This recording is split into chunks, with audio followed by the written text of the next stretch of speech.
Salmo capítulo 93. Quiero leer para usted este salmo. Jehová reina, se vistió de magnificencia. Jehová se vistió, se ciñó de poder, afirmó también el mundo y no se moverá.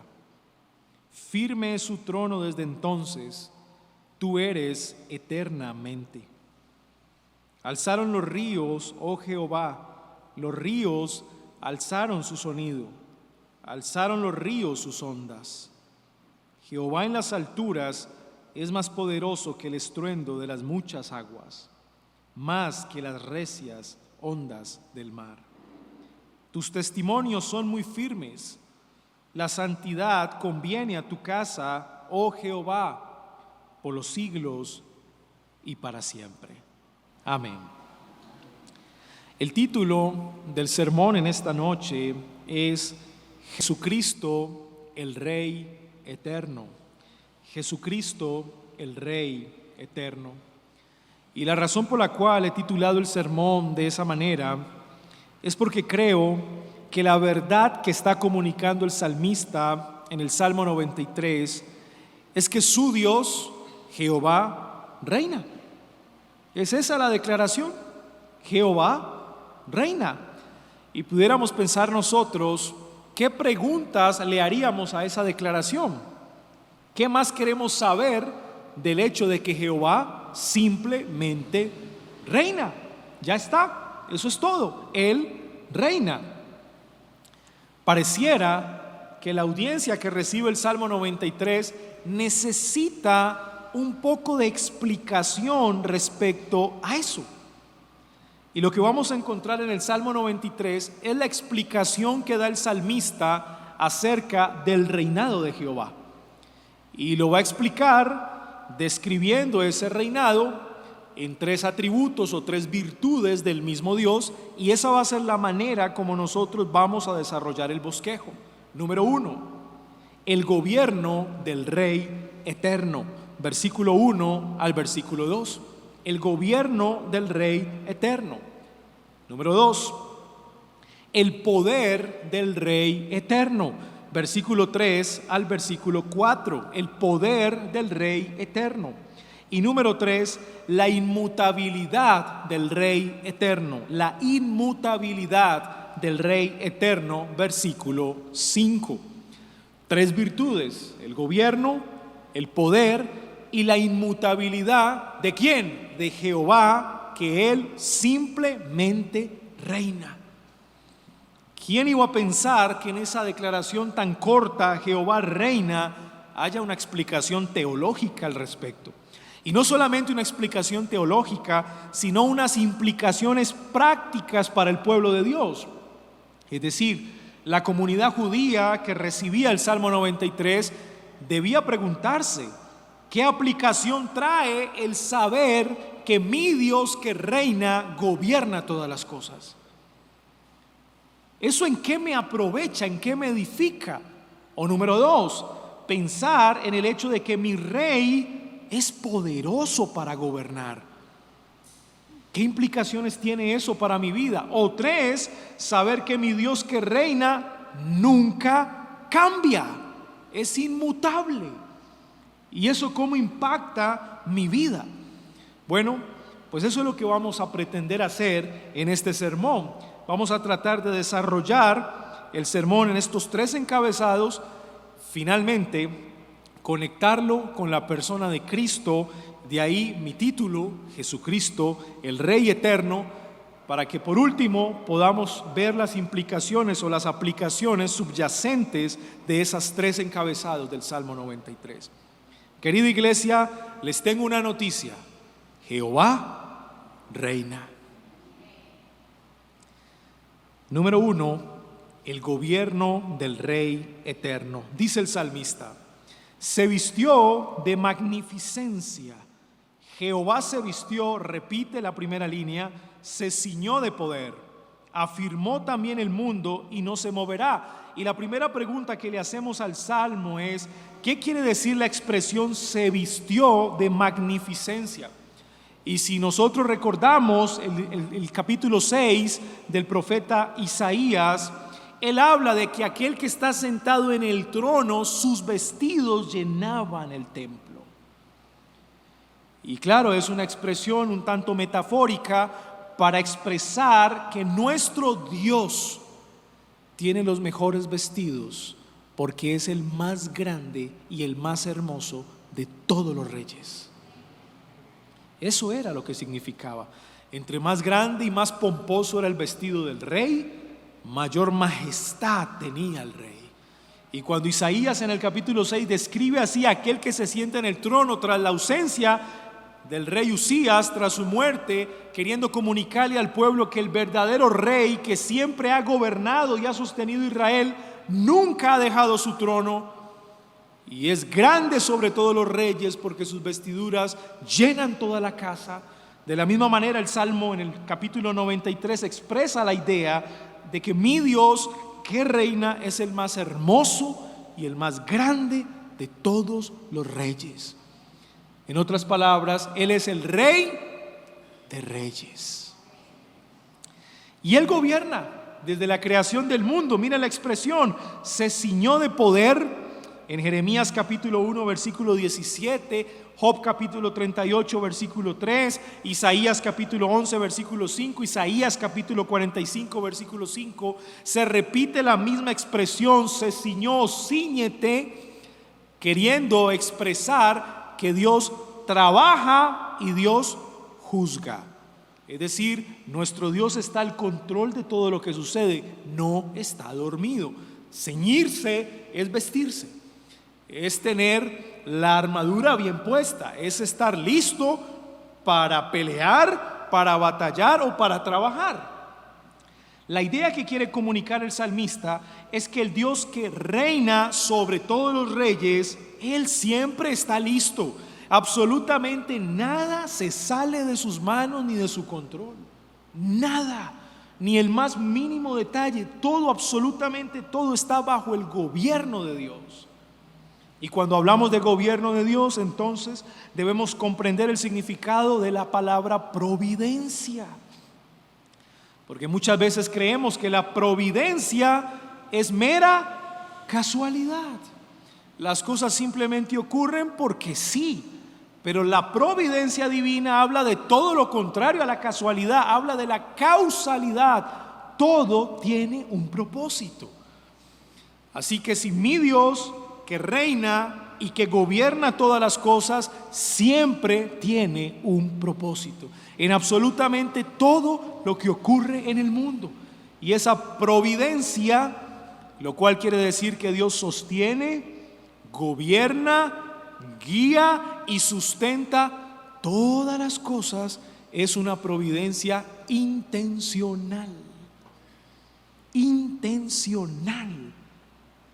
Nuestro Dios que reina no actúa simplemente por sentimientos, no actúa simplemente de manera reaccionaria respondiendo a cosas que suceden. Qué buena noticia, ¿verdad? Nuestro Dios que reina no está improvisando ni tampoco es espontáneo para tomar decisiones. Él tiene bajo control absolutamente todas las cosas desde la creación del mundo. Por eso dice el salmista, afirmó también el mundo y no se moverá, porque está en las manos de Dios. Firme es su trono desde entonces, tú eres eternamente. Realmente el salmista le está enseñando al pueblo de Israel una clase de teología del reino. El reino de Dios es un reino eterno. Y en este contexto en el cual está hablando, pues efectivamente está hablando de ese reino desde el principio de la creación del mundo, pero es un reino que no tendrá final. Quizá para la mente del salmista no hay una profunda comprensión de lo que eso signifique. Pero ahora, más adelante, cuando sometamos el Salmo 93 a la perspectiva del Nuevo Testamento, nos vamos a dar cuenta qué significado tiene la declaración, tú eres eternamente. Porque su reino es eterno, pero es eterno porque hay un rey que no se mueve de su trono. Y ahora más adelante, pues nos vamos a dar cuenta ¿quién es ese rey? O sea, ¿quién es ese rey que definitivamente expresa la estabilidad del trono de Dios eternamente?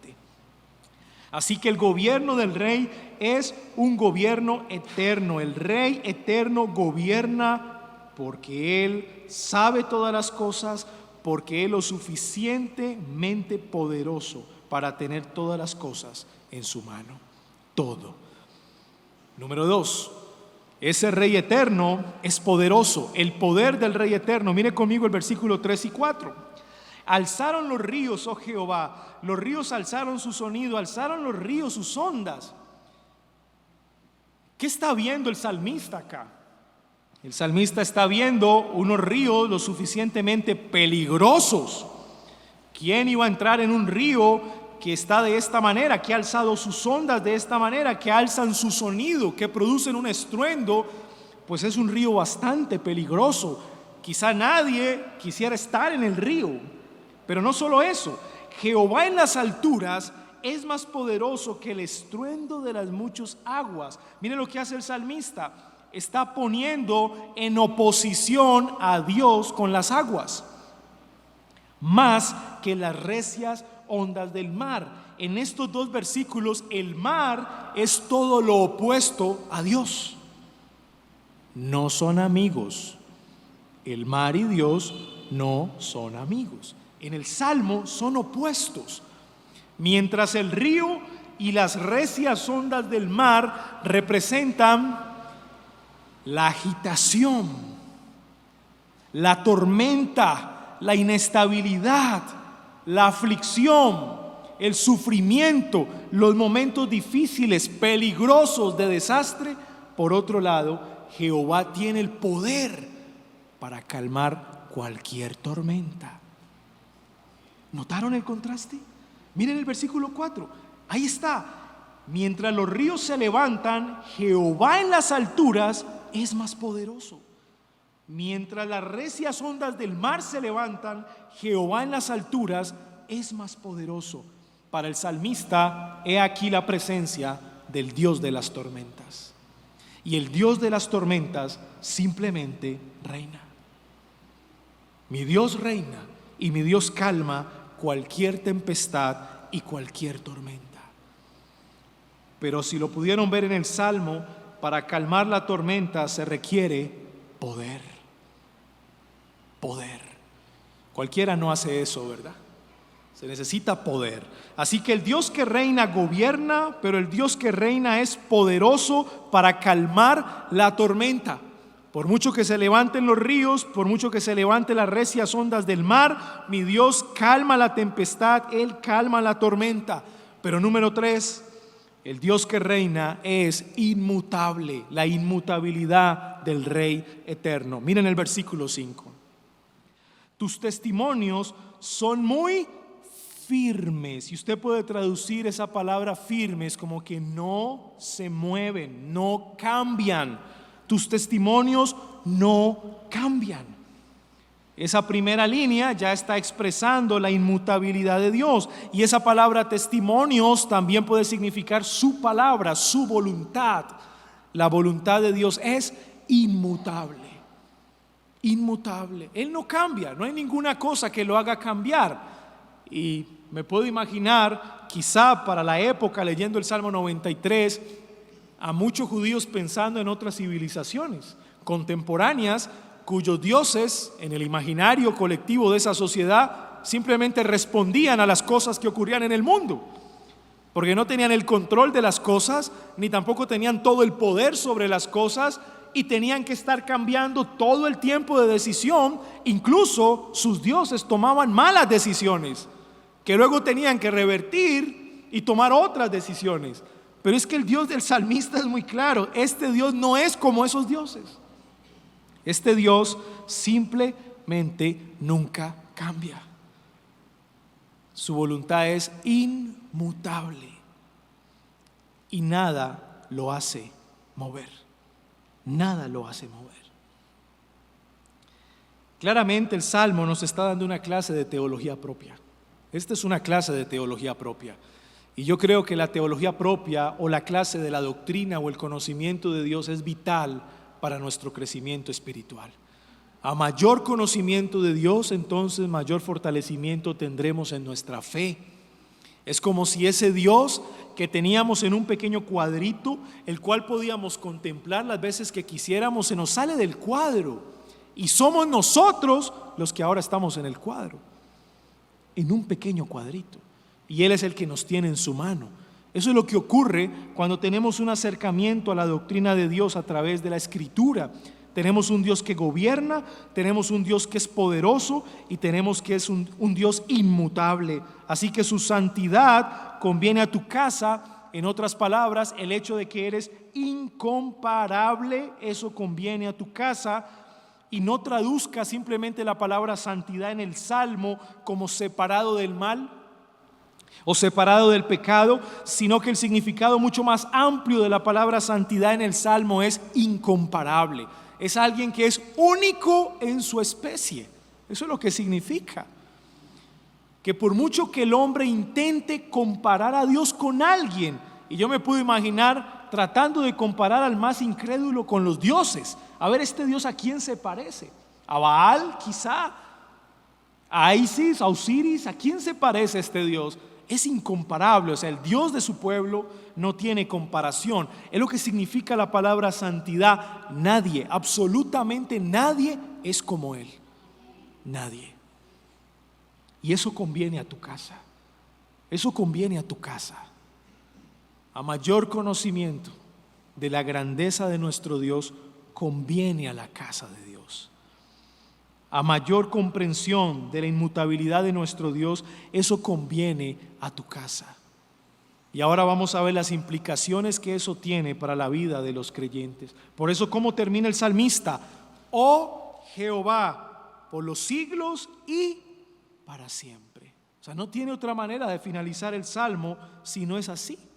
Simplemente reforzando lo que nos ha venido diciendo y simplificándolo en una conclusión que abarca todo.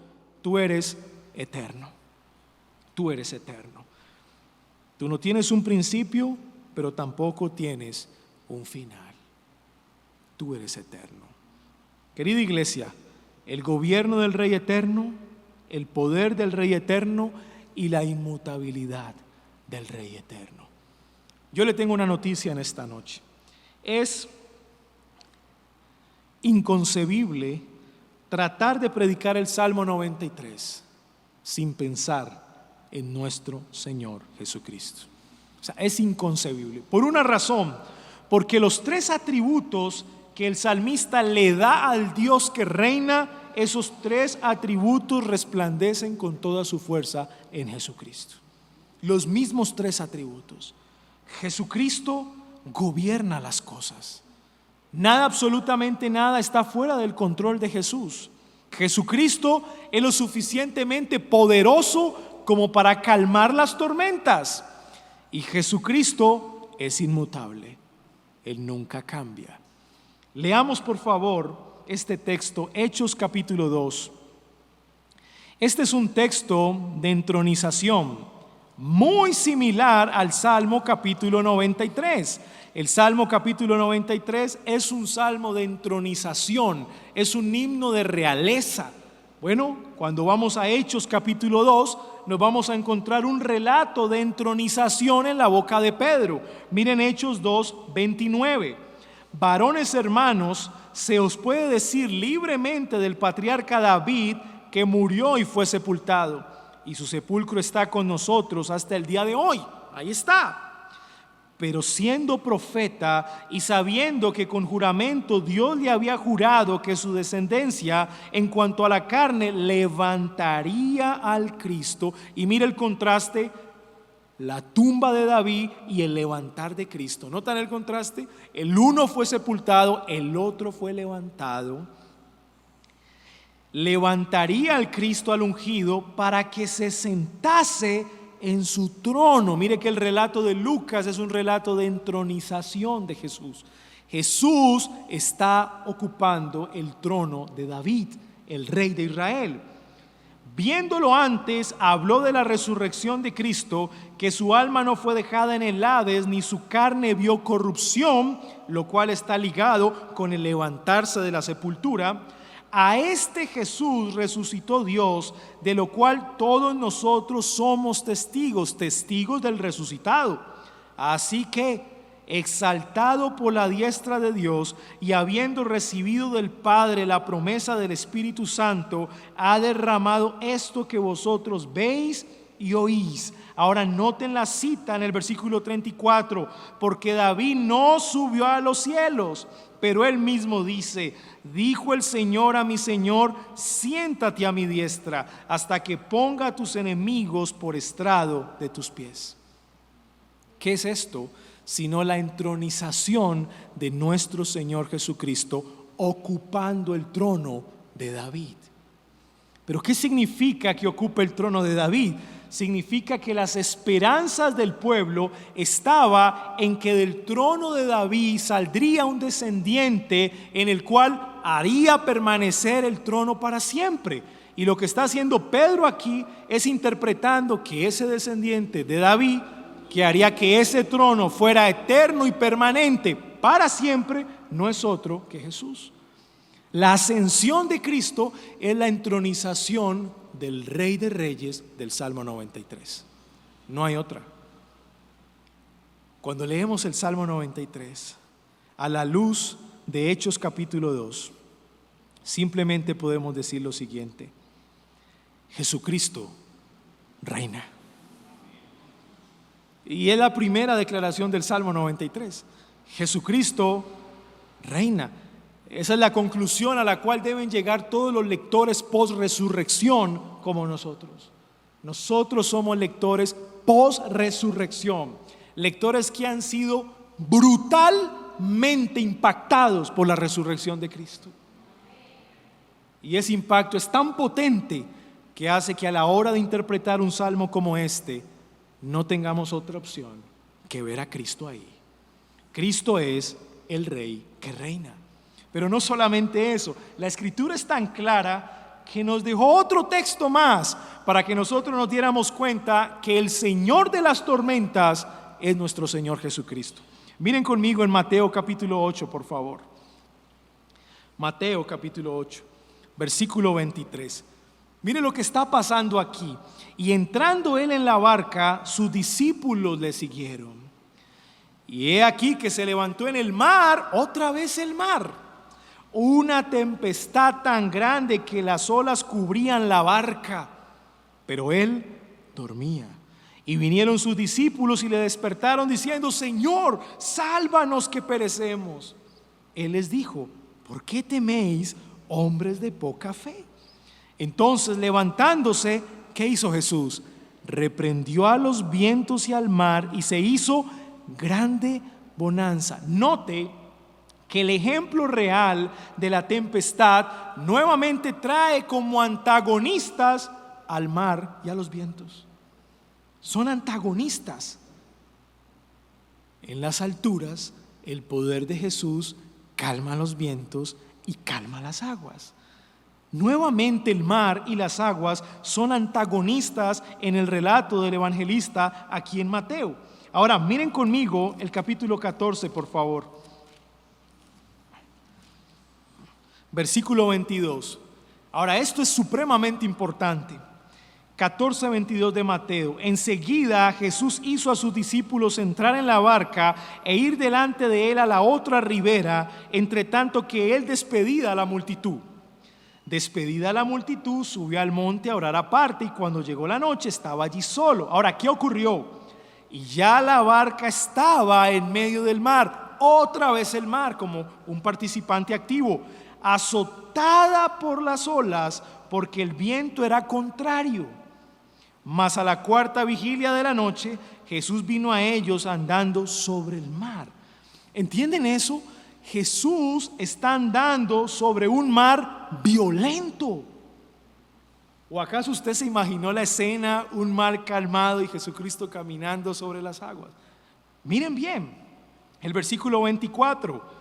Azotada por las olas porque el viento era contrario. Este es un mar embravecido sobre el cual camina Jesús. O sea, Jesús no está caminando sobre un mar tranquilo, pacífico, no, sobre un mar embravecido, realmente peligroso. Él camina por ese mar. Ahora, ¿qué ocurrió? Y los discípulos, viéndole andar sobre el mar, se turbaron diciendo: un fantasma, y dieron voces de miedo. Pero enseguida Jesús les habló diciendo: tened ánimo, yo soy, no temáis. Estos dos son relatos reales, pero nuevamente el Espíritu Santo, guiando a Mateo, está haciendo que en el relato utilice el mar y los vientos como contrarios a Jesús, como contrarios, como si fuesen antagonistas de la historia, el mar y los vientos. Entonces viene Jesús con su poder y calma la tempestad. ¿Por qué les digo yo que eso es importante? Porque podríamos aquí desarrollar la teología del mar. Cuando usted va al libro de Apocalipsis, mire lo que ocurre en el libro de Apocalipsis, por favor. Capítulo 21, versículo 1. Ha leído usted ese versículo muchas veces, ¿verdad? Ok, vamos a leerlo a la luz del Salmo 93. Apocalipsis capítulo 21. Mire lo que ocurre. Vi un cielo nuevo y una tierra nueva, porque el primer cielo y la primera tierra pasaron. Ahora note la última línea. Y el mar ya no existía más. ¿Qué significa eso? ¿Qué quiere decir el mar y los vientos y sus ríos con esa braveza a lo largo de las Escrituras? Ellos representan la tormenta. Ellos representan los momentos agitados, embravecidos, difíciles, donde el hombre pierde el control de la situación. Y la promesa que está dando el Señor escatológicamente es que en aquel día del cielo nuevo y la tierra nueva, tormentas, aflicciones, momentos de agitación, de ansiedad, difíciles, no existirán más. ¿Entiende, mi hermano? No existirán más. Y no quiero decir con esto que el Señor de las tormentas deje de ser el Señor de las tormentas, porque ya no habrá ninguna tormenta ese día que el Señor venga a calmar, porque estaremos con Él en paz. El mar ya no existe más. ¿Notan? Es una interpretación simbólica, efectivamente, a la luz de lo que el mar representa en las Escrituras. El Salmo 93 nos demuestra un Dios que gobierna, que es poderoso para calmar la tempestad y que es inmutable. Jesucristo cumple perfectamente esas características y, como si fuera poco, nos está dando una promesa tremenda. Todo lo que agita el corazón del hombre, todo lo que produce tormenta, aflicción, desánimo, ansiedad, desaparecerá para siempre. Desaparecerá para siempre. Así que una implicación del Salmo 93 es esa. La primera aplicación que tenemos en el Salmo 93, a partir del gobierno del Rey Eterno, es que nosotros como iglesia debemos crecer en confianza hacia Él. Debemos confiar más en el Señor. Los discípulos, faltos de fe, no confiaron en Jesús. Por eso estaban con mucho miedo, ¿verdad? En la barca, porque la tormenta y los vientos eran muy fuertes y tenían miedo. Jesús les dijo: ¿por qué teméis, hombres de poca fe? Así que el Salmo 93, cuando nos muestra el gobierno del Rey Eterno, hoy el Señor nos dice: iglesia, debemos crecer en nuestra confianza del Señor. Un mayor conocimiento de quién es Dios debe hacer crecer en nosotros nuestra confianza en el Señor. Segunda implicación, el saber que nuestro Dios es poderoso,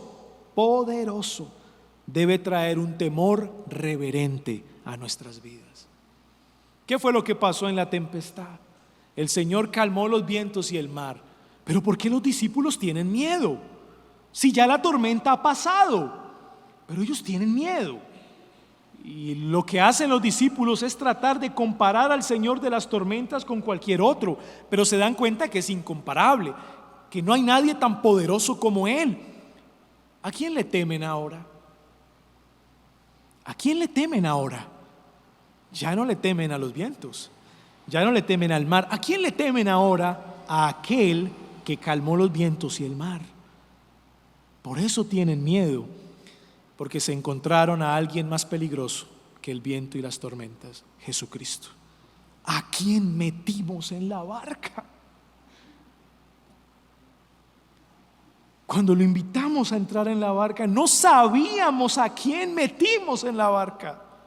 Ahora nos estamos dando cuenta que el que iba en la barca con nosotros es más peligroso que el viento y el mar, porque el viento y el mar le obedecen. Y eso genera en el corazón temor reverente. Ahora te tememos a ti, Señor. Cada vez que nuestra comprensión del poder de Dios aumenta, el temor reverente debe atrapar nuestro corazón. Y número 3, la inmutabilidad del Rey Eterno nos debe recordar que nosotros debemos ser fieles. ¿Por qué razón? Porque la inmutabilidad de Dios nos recuerda que Él es fiel, Él no cambia. Y si Él nos dijo un día que estaría con nosotros todos los días hasta el fin del mundo, querido hermano, Él está contigo. Él está contigo. Y sabes una cosa, nunca te desamparará. Nunca. Eso, a pesar de nosotros, debe motivarnos a la fidelidad. Nuestra fidelidad no es perfecta, pero debe estimularnos a serle fieles al Señor. Él ha dicho que estará con nosotros, yo lo creo, Él estará con nosotros. Respondamos en fidelidad al Señor. Tu santidad conviene tu casa. Y para el amigo que está aquí en esta noche o nos está viendo por la internet, pues precisamente esos 3 atributos que describen el reino eterno de Jesús juegan en tu contra, querido amigo, si no vienes a Jesús. Porque el saber que Jesucristo gobierna todas las cosas es bueno para nosotros que somos creyentes, pero para ti no sé qué tan bueno sea. Saber que tu vida está en las manos de Dios, querido amigo, no vas a poder escapar de la ira de Dios, porque estás bajo su gobierno, no vas a poder huir. Y esa es una mala noticia para ti, pero mira la otra mala noticia: Dios es poderoso y Él va a utilizar su poder para castigarte. Y mira la tercera mala noticia: Él es inmutable y Él dijo que castigaría al malo, y si tú no te arrepientes, Él cumple su promesa. Así que la inmutabilidad juega en tu contra, querido amigo. Sí, Él es peligroso, pero a nosotros no nos hará daño. Pero a ti, querido amigo, Él es peligroso. Y si no te reconcilias con el león, no puedes ver al cordero. Tienes que reconciliarte con el león para que veas en el león el cordero. Y nosotros hoy vemos al cordero y al león. Ven a Cristo. Jesucristo es el Rey eterno. Demos gracias. Padre nuestro, te damos gracias en esta noche por tu palabra y por recordarnos esta preciosa verdad en el Salmo 93. Jesucristo, tú eres nuestro Rey eterno. Tú gobiernas todas las cosas, tú eres lo suficientemente poderoso para reinar y tú no cambias, tú eres inmutable. Y lo que dices a través de tu palabra, definitivamente, Señor, tú lo cumples. Gracias, porque a pesar de que nos movemos en las olas, en las recias olas del mar, a pesar de que nos movemos en los vientos fuertes, en la tempestad y en la tormenta, tú prometiste un día que el mar no existiría más. Todas nuestras tormentas, todo nuestro sufrimiento, toda nuestra tempestad desaparecerá. Gracias a nuestro Rey Jesús. A ti, Señor, sea toda la gloria para siempre.